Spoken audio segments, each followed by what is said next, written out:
I learned something that was really impactful for me, which is that your capacity to love others is limited only by your capacity to love yourself. And that's what inspired this piece of poetry, which I call, "You are who you've been looking for." You are who you've been looking for.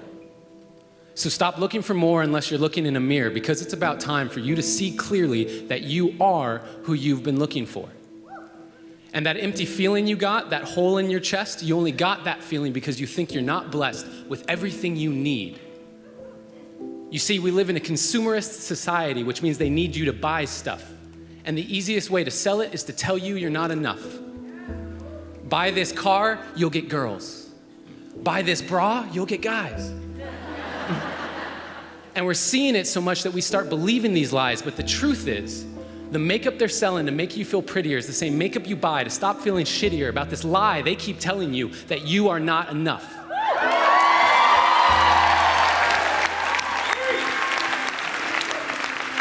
And what about the movies we watch, all the shows on TV? The more I watch, the more I see I need you to complete me. And yes, love is the answer, love is the key, but if you can't love yourself, how could you ever love me? And loving yourself, what does that even mean? Like massages and selfies and that sort of thing? Because the more I think about it, the more it feels weird. I've always been taught that self-love was something to be feared. I've been taught that arrogance is bad and vanity, it's not good. And even my bracelets are telling me to act how Jesus would. So what should I do?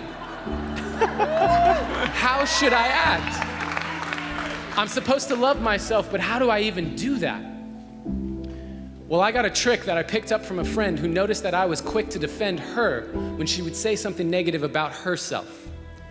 She would say, "I'm so dumb," and I'd say, "You're so brilliant."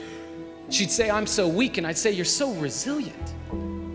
And when she said, "I feel ugly," and I said, "You look beautiful," she asked me why I was so dutifully filling up her cup constantly and yet treating my own cup so irresponsibly.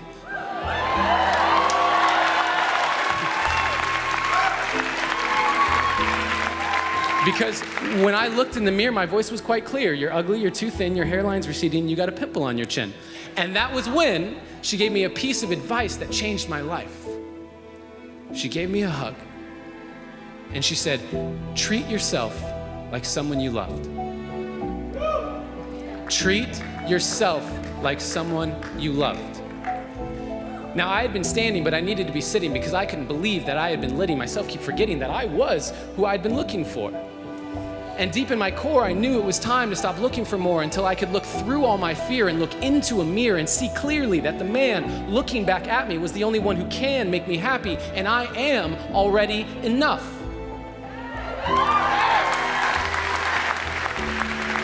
And I am not any more special or unique than you. That is why I'm here to speak to you. You are already enough. And when you start to see that, you will start to be that. Your world will get brighter, your load will get lighter, and you can see that with life, you can be a lover, not a fighter. And that life, you deserve it. Because you are worth it. And there is no point in letting yourself keep forgetting, because no matter what you say or do, you are perfect. And so today, I hope I leave you with a direction correction away from the flaws you see in your reflection. They aren't flaws to me, they are simply protection against all the doubts you have of your perfection.